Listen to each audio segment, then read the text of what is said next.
Hello everyone, khurumjari mayam puramappu mayam ngasi se khutchi nama haise jamna busy schedule oi mapa se office ki thabak ki che chang kai ga loisangadaba ngasi se loisal haubagi damakta hotna bane ba hayeng di hoi handro ba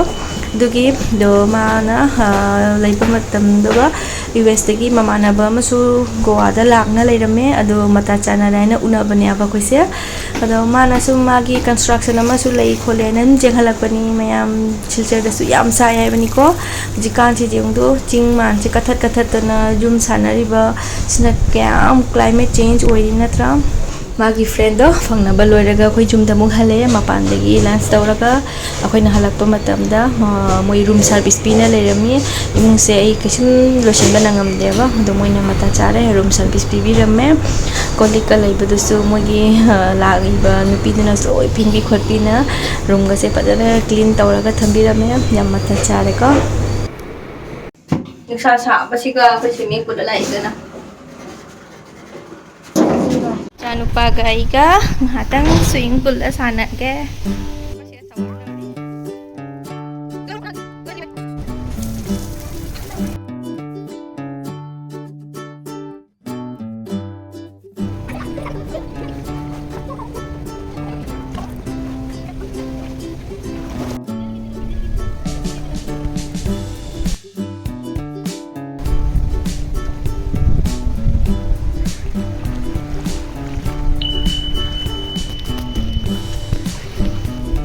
Can I also come, Mom?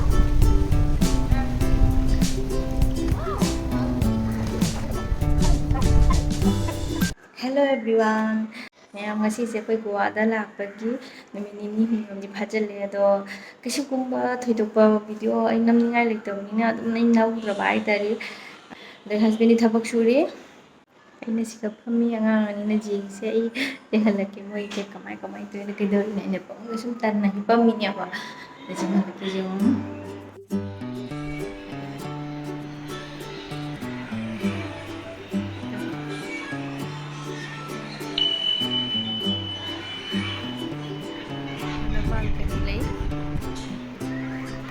aina last vlog ta aina hagidra ki aise mukbang ma pura lakane na do ngamdre waro bajate ado ngamba matam da sum puna lakcherage ado hujikse akhoi mathau ma yam important oiba adugi nakpane ba goasiga ai ichan pa gi su paper hodore magi ado magi exam se hujik jumda se